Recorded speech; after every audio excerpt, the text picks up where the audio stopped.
Good morning. It seems as if you've randomly caught me upon awakening in the beautiful house of whimsy. I'm Justin Vivian Bond, and I'm here to take you on a tour of my home through the day, another day in the life under quarantine for the Trans Vegas Festival in Manchester. So, this is what it's like every day. I wake up to the sound of birds and the cats are in the other room frolicking. The first thing I do is I take my medication. I start out with my Lady Vitz, my estradiol, just to keep myself in full bloom for as long as possible. Oops, just knocked it on the floor. Delicious, darlings. And, well, would you like to see what I keep next to my bed? I have this little stack of books right here. Gypsy Witch fortune teller cards, Pussy Meow, a book of poetry, and the Catskill Witch, my darlings, because I live in the Catskills in upstate New York. And above me, up there, are my dream catchers, darling, Jean Genet and Joan Didion. They were made by my friend Machine Dazzle. He made them for a show I did called Luster, a midwinter trans fest. So here I am in my house. I bought this house 3 years ago, and I'm so glad I did because now I'm stuck here. I always dreamed of having my own home. I think that maybe, as a trans person, I spent a long time trying to figure out how to match my body to my interior, because when we're first born as trans and we first come to realize that maybe we don't look or we're not exactly seen how we want to be seen, our body becomes like something we're trapped in, like we're living in exile, separated from our own bodies.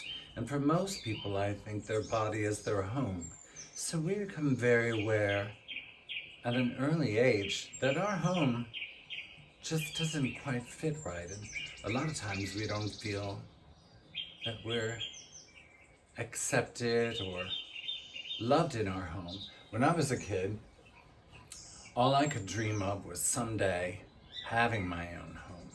I thought someday I'll live alone in a great big house so that I can just be myself and not have anybody telling me what I should be wearing or what I should be doing or how I should be walking or talking. And so now, all these years later, I live in the house of whimsy. And while I'm here, nobody can get within 50 yards of me if I don't want them to. And so, darlings, it's time to turn off the birds. Now we've gotten to nocturnal revelry. Nocturnal revelry. Darlings, I had the birds piped in because, well, I just wanted it to sound pretty when we first started.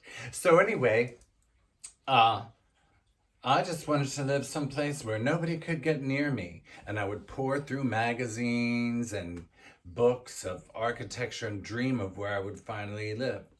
And about 4 years ago, I had been upstate for 3 summers at that point, working at Bard College, hosting the Spiegel tent and curating the performances there. And I would go back to the city every year and to my little apartment, and each year it just got harder and harder. So I decided I was going to look for a house up here. And I looked and looked and looked, and finally I saw this house was on the market. And I came to look at it, and it was about a little bit less than 3 times what I thought I could afford. But my psychoanalyst, who earned his money that day, said, "Don't buy what you think you can have. Buy what you want and make it work." So I was trying to figure out how to make it work. And someone said, "What would it take for you to do a Kiki and Herb reunion?" And I said, "Well, I would do it if at the end of it, I would have a down payment on a house." And so they said, how much do you need? So I did the math on how much it would take for a down payment on this house, which I could not afford, but had been depressed ever since I saw it. And I told them what it needed to be, and they said, all right, we can do it. And so I did 22 shows in 29 days 3 years ago. I think it was 3 or 4 years ago. And at the end of it, I had enough money for the down payment on this house. And that is how I managed to buy it. And that is how I live here. Oh, here comes Pinky. The kitties like to come and visit their mother. No, they like to come visit their mother in the morning. So anyway, that's our morning greeting. Rise and shine. Ladies, come on, kitty. Ready? Wow. All right, I gotta go play fetch with the cat. See you in a little bit. Oh, here she comes. Wow. All right, kitty, you ready? She's going this way this time. She's gonna trample me. All right, we'll see you later.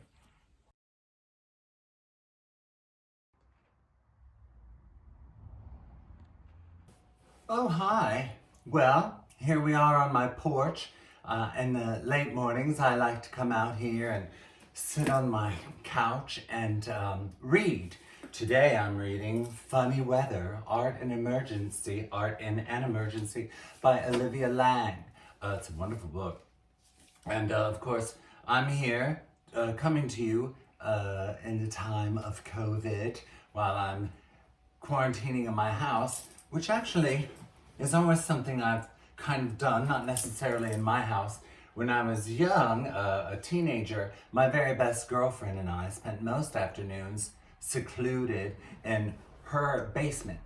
She lived under the constant fear of sexual violence from her father, and so she liked to have me there with her because when I was there, it was less likely that, well, he never attacked her while I was there. And so I was sort of her security blanket in a way. And I like to get to her house as much as possible because I could just be myself there. I didn't have my parents telling me what I should be doing or reading or thinking or wearing.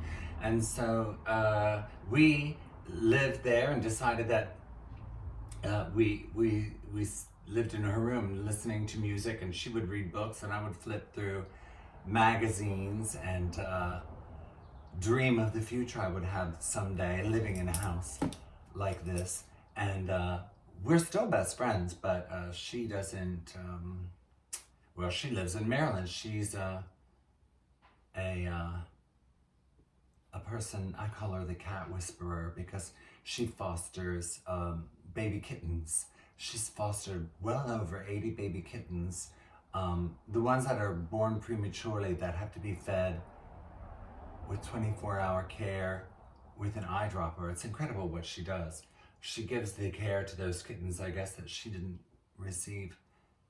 Well, we received it from each other, but she didn't receive it from her father. Okay, so what's really happening is that I'm trying to bust out this video really quickly because I have to leave the house for the first time. It's the weekend that all hell has broken loose in the United States. There's riots everywhere. People are burning things. It's insanity. And I spent the last hour getting into this getup so I could sit here on my porch and talk to you about my lovely life and what it's like to grow up trans. But what I really need to do is get out of this outfit because I'm breaking quarantine for the first time to join my first group activity, which is taking to the streets in this town here where I live. I live near Hudson. So I'm about to go put my hair up in a ponytail and put on my baseball cap, my sunglasses to protect my eyes, and my mask so that I can, for the first time, get out there and start protesting and lending my voice to try and find some sort of racial justice in this country. And it's crazy, but that's what I have to do. I have been reading this amazing book, Art in an Emergency, by Olivia Lang. And God knows we're living in a time where it's an emergency. It's fucking nuts out there. So I will probably redo all of this, but I was too distracted when I was trying to tell you that other story because I've got to go out and be a part of all of this because God knows what's going to happen. And you know what else? By the time you see this, there will probably be something that will come down from the Supreme Court here in the United States. They have to make a decision whether it's legal for people to discriminate against trans people. I was at the Supreme Court in October with a bunch of people, and we all got arrested to try and get the Supreme Court to realize that the Trump administration's petitioning them to make it legal to discriminate against trans people was fucked up. And so we did that in October, but then they don't give the they don't give the verdict until later the following year. So that's going to happen in the next few weeks. So I am lucky that I have this house, and I am lucky that I have such a fabulous life.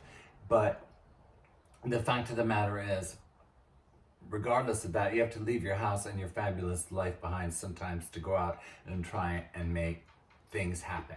So that's what I'm going to do now. But I'll be back to have lunch later, and that will be on another day. But I will be doing it with my gorgeous friend Kate, and I will see you later.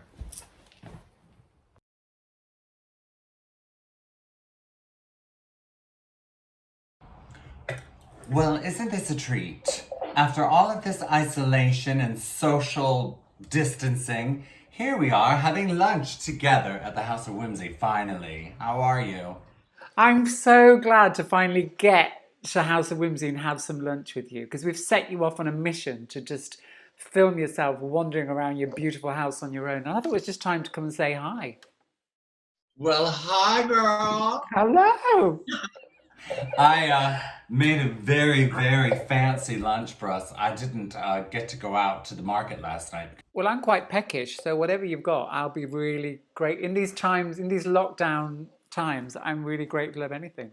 Well, I've just got water and some lemon and some carrots and hummus to tide us over until after the interview's done when they're bringing out, you know, the proper vegan culinary extravaganza. So this is just like little crudité. Yeah, a little amuse-bouche. A mousse, I love an amuse-bouche. You don't happen to have any lemon, do you, for my water? I do. Do you want some? Oh, that'd be amazing. Thank you. There you go. Thanks. Let's say cheers to you. Here, I want some lemon too, so. Come on. Cheers. Oh, cheers to you. Chin, chin. I mean, I wouldn't mind trying a bit of hummus if that's okay, just to get things going. Yeah, I just have a little bit of. Lovely. I love it. It's just refreshing. My favourite. Cheers. When we chatted before, we were talking about things that had happened during your life and when you'd come together and bonded with people. And I think the first experience was in was it Florence in San Francisco? Well, when I moved to San Francisco in 1988, and then after I'd been there it took me about 6 months to a year to really find my community there, but it was the height of the AIDS crisis. So, yeah, there was this place that we would all gather together during the last pandemic. You know, those of us that lived in San Francisco, a lot of the activists and stuff called Cafe Flor, which was in the Castro. So, you know, we were talking about how having experienced one pandemic before and the difference between that one and this one was you could gather together and exchange information and, you know, plan organizations and protests and that sort of thing. And how that was impossible now. That's what we were talking about then. It was. When the Black Lives Matter and with the death of George Floyd, it turns out that we were incorrect. When the stakes are high enough, people do still come out of their homes, and that was interesting too because in 1993, I was sitting in Cafe Flore, the cafe that I mentioned, when a bunch of people walked past on their way to Union Square because Rodney King had just been attacked, and it was the whole uprising over the Rodney King verdict. So I went to march with those people, and we ended up in Union Square, and there was looting. And it's so interesting to me that 30 years later, we're in another pandemic. 30 years later, where people are rising up on the streets, mostly peaceful demonstrations, but of course, the rioting and the looting is what a lot of people can talk about. So it's really interesting to see who talks about what, social justice or destruction of property. I know, and that's a real shame. It's the same here. We've just had in Bristol, we've just had somebody who was involved in the slave trade, Colson, just had their statue pulled down. I saw that. It's so fantastic. Yeah, and there's a brilliant piece by Travis Alabanza, who's from Bristol today, how they cried with joy and watched it 100 times. They lived in that city, and there's so many buildings named after them. And when I was listening, you recommended the Billy Porter piece that he's done, and he talked about the tipping point. And I feel like I really, the tipping point is often used, and you always want that to be the tipping point, but there's a lot of stuff has to happen in ourselves and with our community before it tips. Right, before you get over to the other side, because a few years ago, Laverne Cox was on the cover of Time, and it was the transgender tipping point. But when you think about all the trans women of color that have been murdered since the supposed tipping point happened, it's very easy. It's a teeter-totter. Maybe it's a little better, but then you have people like Trump and Boris come in and try to turn everything back to the old boys club, and anger and frustration, and turn people against each other because that's a strategy that's worked for them so many times in the past. And maybe some of the violence towards Black trans people is coming from within the community. Well, most violence against women is perpetrated by someone they know. If you really want change and you really want social justice, it can't just be for the people you decide it should be for.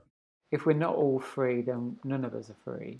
And I thought, with all the stuff that's going on around trans rights, like trans people can't create their own legal system. We have to wait for cis people to create our legal system and our rights and the laws that protect us. I feel it more. It's not the same because it's not race. I am white, they are black. But there's this. We've seen it within our community, and we feel it within our community. I don't feel so distant from it, but I'm also really questioning, well, how have I benefited? When you're in a white supremacist society, even when you're tokenized, we all know what it's like to be tokenized. So when you're tokenized as a trans woman who's presentable to the cis community, you're still in that minority, but because you're a white, educated trans woman, you become the token for that group of cis people. And then, you turn around and you're trying to curate and, put a festival together, and you realize that, how deeply ingrained and embedded you are. We're all separated in so many different ways that then you realize well, I'm trying to make this a multicultural festival, and how deep does your Rolodex of artists of color go? And you realize where you are a gatekeeper as well. I'm really aware of that, and I think it's like keep trying to not be the gatekeeper, and actually, if you just kind of left the gate open for somebody else, it would just flow. That's how it's impacted me at the moment. Kind of, I'm in the middle of this festival, and we're doing a Black Lives Matter event now. We were doing another rally, but suddenly it just paled into. It was really amazing. The work that was coming in, suddenly it was like you in the middle of your the middle of your... I was meant to be telling you about how fabulous my trans life is, but I've got to go. I've got to break my lockdown. I've got to get on the streets. That's what we need to be doing. And how was it? How was it being out there? It was really great because, I mean, I do have a pretty diverse group of friends up here. But this town, like every other town, has its own issues. But it was a beautiful rally because they had all these young African American kids. They were talking about why people were looting, why people would be so upset by that, but not be upset by, 200 years of the African American community being looted, stolen from their homes, brought and sold to make this country the economic powerhouse that it is. Why would we be upset about looting when we came over and just stole the land from the native people? It just made me feel, like this community is at least working towards something. I'm really sad to not be in Manchester and not be demonstrating with people in Manchester. I'm in lockdown with my partner who's type 1 diabetic, so I can't go out and demonstrate. But you can find other ways to do it, to show your solidarity and listen. And I think listening is the thing now. I also heard a great thing. I wish I had their name, the speaker. And they were talking about how it's a bit like Snow White. Like you've been asleep and you've woke up now, we're all tired, and that sleep cost a lot. I'm rested. We can handle it. We're great. We're here now. We're white. We're going to, we're switched on now. And they were like, well, we're all tired over here and we've been at the cutting, literally been at the coal face. Don't expect to get a bunch of praise for doing the right thing. You know what I mean? Like, we're waiting for the Supreme Court to make the announcement about whether it's legal to discriminate about trans people. We had this, we went to DC in March. So that's going to come out in the next week. Now, I'll be very happy if the Supreme Court decides that it is not legal to discriminate against trans people. But am I supposed to are we supposed to get out and have a celebratory festival because they've done the right thing?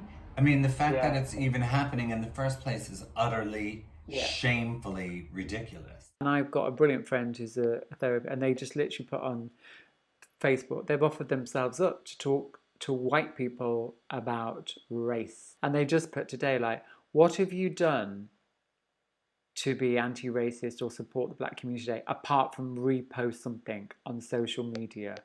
Because people are like, I'll just retweet. There's a lot to do. I did a benefit for Black and Pink, which is an advocate organization that is working for criminal justice reform. They go in and do education inside the prison system, and they advocate to get trans women treated, proper treatment within the criminal justice system. So they're a great organization. And then, of course, I've been doing these weekly shows to survive, because my shows from March, April, May, June, July, August, and now I'm still waiting to hear about September, but so my income was completely gone. But I wasn't really thinking about that. It was just the first week I was in quarantine, I said to David, well, if everybody, my housemate, if everybody else is in their house like we are, maybe we could just stream something on Instagram to cheer everybody up. And that was really why we did it. And then after a week or two, people said, girl, you can ask for tips.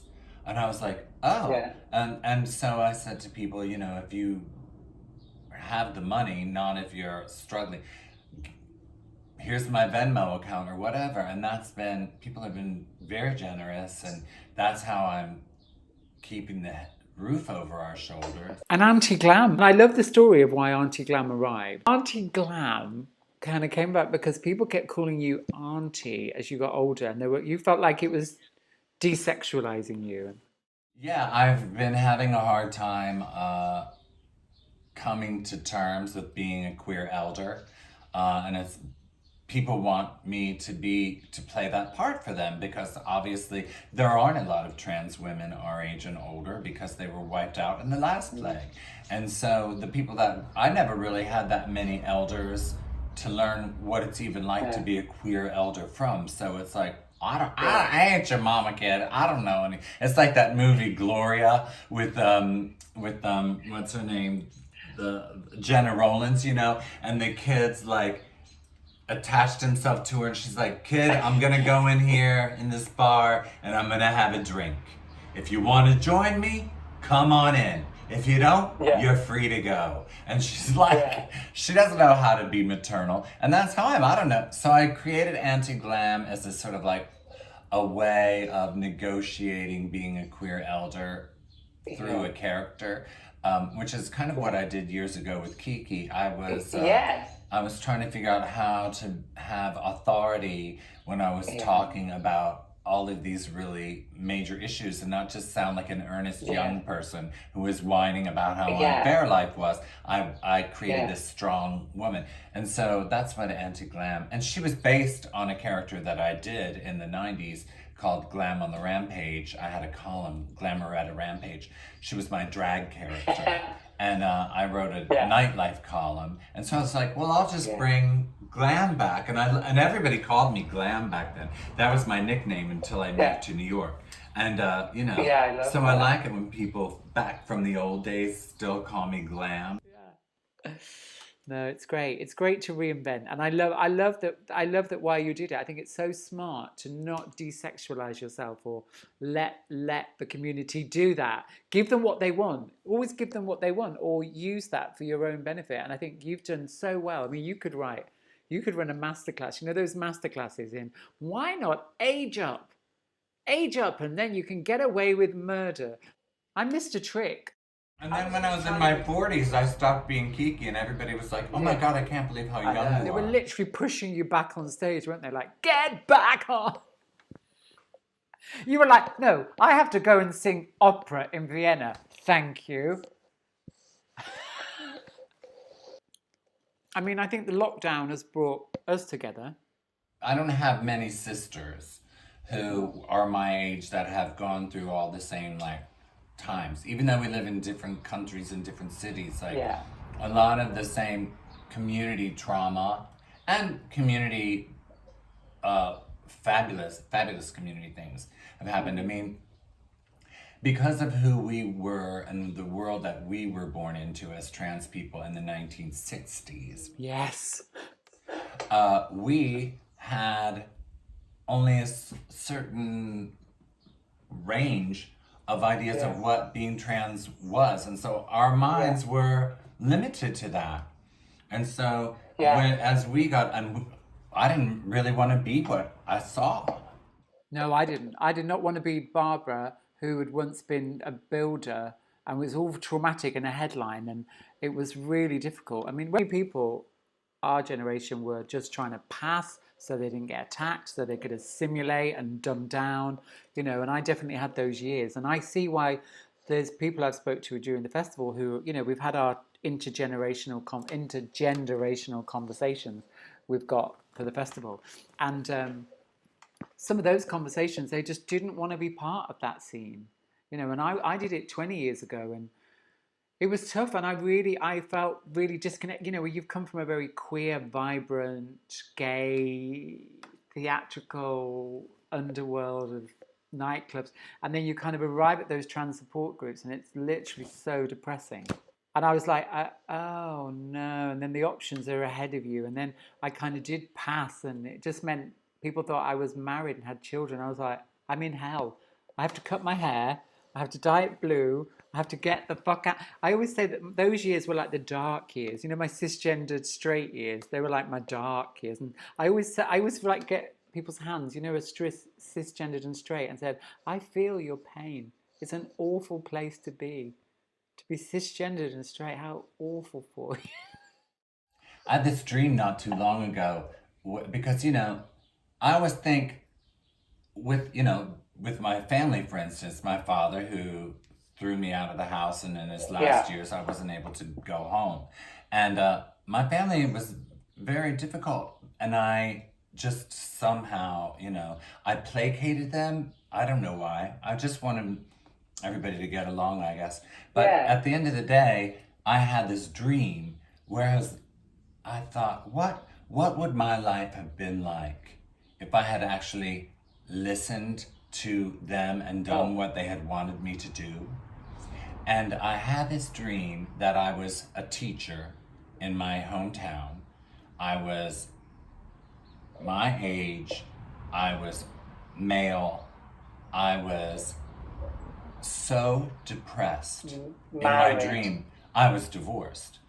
But you're divorced. like I had married and that hadn't worked out. And I was living in this apartment of a depressed person where nothing was clean and nobody had heard of me, from me in a while. So my mom and my cousin came into my apartment to find me. And in my dream, I was hiding like behind the hot water heater, just hoping they would go away so I could die. It's very dark, and I think I always say to people who are transitioning, I go, just be excited about it. It could be your way out. It's horrendous and it's embarrassing and awkward, and you've got to watch yourself. But my God, the alternatives. That dream is the alternative. I'm going to leave it there. Thank you, Justin. I love you. I love you too. And now that this is done, let's don't stop talking regularly. No, we are on it now. We can zoom. Yeah. Thank you. Zoom. Love you. Take care. Love you too. Thanks for Bye. the snacks. My love to Thanks for everybody the in snacks. Manchester. My love to Yeah, I everybody in will. Manchester. I wish I could And we'll be see you there. back next year. Yes. Bye. All right. Take care. Bye.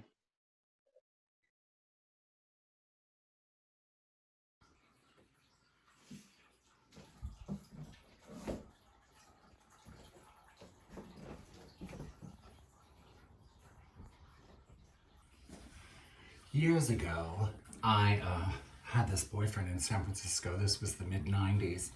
And he took me to see Eartha Kitt at this place called Kimball's in the East Bay. And after the show, we met Eartha Kitt.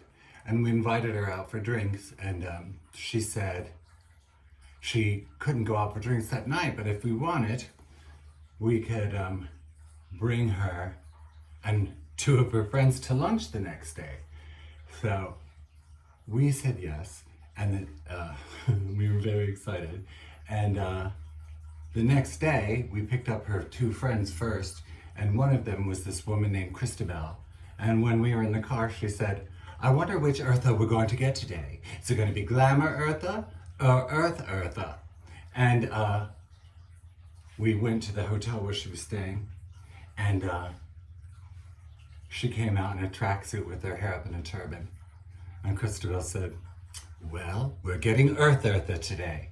And so right now, you're getting Earth Vivian because I'm putting on my makeup to get ready for my show this afternoon. I had this dream that I was in my parents' kitchen. It was now. And I was with the younger sibling who was sort of a genderqueer younger sibling, not my actual sister. We were talking about things, and it was just the two of us, and we were being so tender and loving toward each other, which we hadn't really been. And we were having this lovely time, and it struck me that we lived in the same house, and we were sharing our lives, and we were being really tender and kind toward another, and really putting a priority on each other's feelings and honoring each other and making each other's lives more pleasant. And I thought, oh, that's what you're supposed to do with people that you are intimate with, that you choose to spend your life with, or people in your family who are supposed to be like on your side. When you're in your house in a safe space, that's when you're allowed to be vulnerable and caring. And then I thought about how I grew up, which was in a family of, very normal, average people. And I was so not that. So I was trans, and I was constantly, being policed for how I behaved and all of that. So I was very frustrated because I couldn't be myself. I was always feeling that I was kind of under attack or whatever, and I could never let my guard down.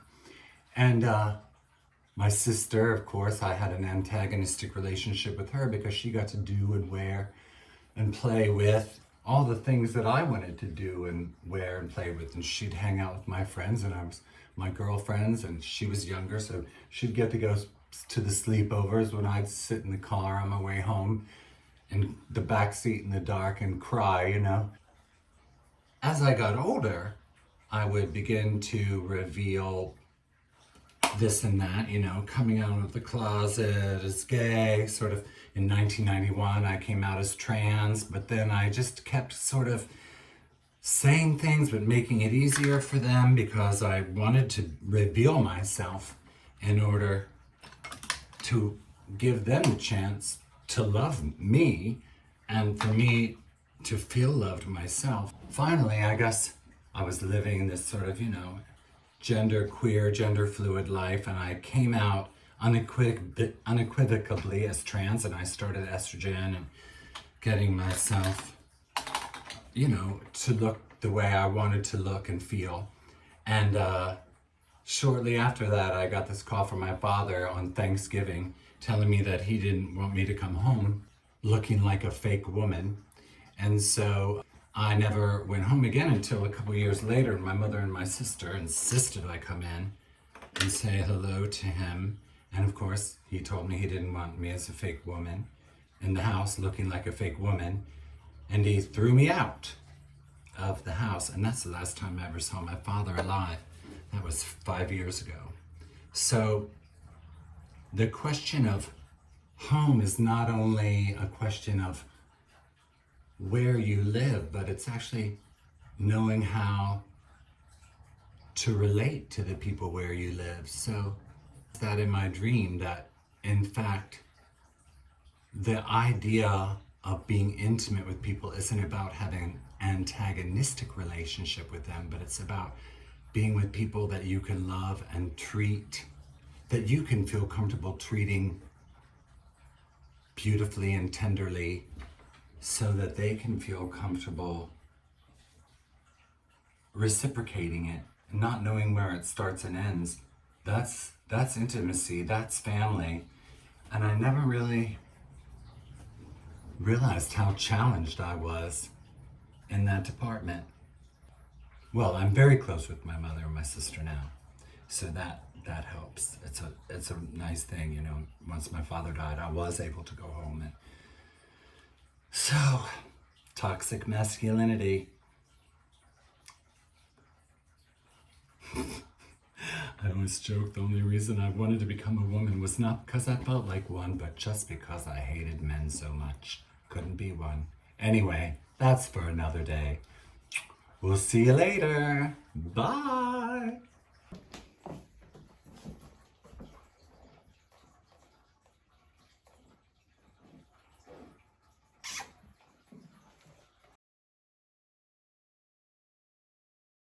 Well, hello, hi. We're going to do a couple of songs for you now. I'm here with Nathan Carrera and with David Sikorsky. And since I've been doing all these videos on the theme of home, I was trying to decide what song would be the best song to do. And then I realized, well, I did write this song about when I was 5 years old. I had, my mom had my little sister, and I was in kindergarten. And my mom had taken me everywhere. My psychoanalyst said I was my mother's most glamorous accessory. And so I was a very social young child.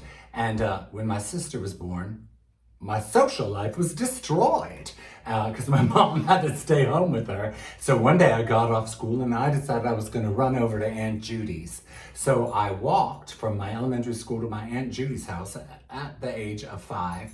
And it was a couple miles. I had to cross some major roads. And I got to my Aunt Judy's house and I knocked on the door and she opened it. "Where's your mother?" I was like, "Oh, she's home with Carol. I just decided to come by and see how you're doing." Are you kidding me? No, I'm not kidding. I just came over. I mean, my first dream I remember ever having was driving a car. And I really realized even then that I need to learn how to drive because the only way I'm gonna get out of this town is drive out of this town. So I've almost been ready to ramble. So I'm having a real experience of being at home all these months in this house. But fortunately I have friends here and we're gonna do this song called Equipoise that I wrote when it's about my childhood of providing a counterbalance to certain stifling experiences.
I'll never have a child. Looking back on all I've given up, well, my rage can grow so wild. 'Cause elephants don't want to paint self-portraits. An animal can only sing its song. Looking back on all my great achievements, morning dew lies gently on the dawn. Take the path of least resistance, pull the trigger and the revolution's done. Sing a song of promise and forgiveness. Time for love has only just begun. A bird that has no feet to land can only just aspire to breathe more strength into its wings and keep on climbing high. A bird that has no feet to land can only just aspire to breathe more strength into its wings and keep on climbing high.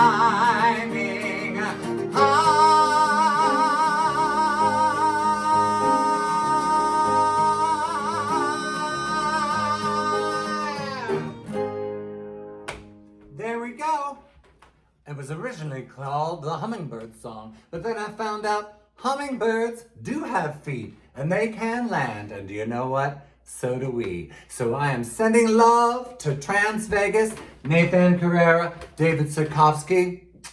Rise up and be fabulous. Thank you.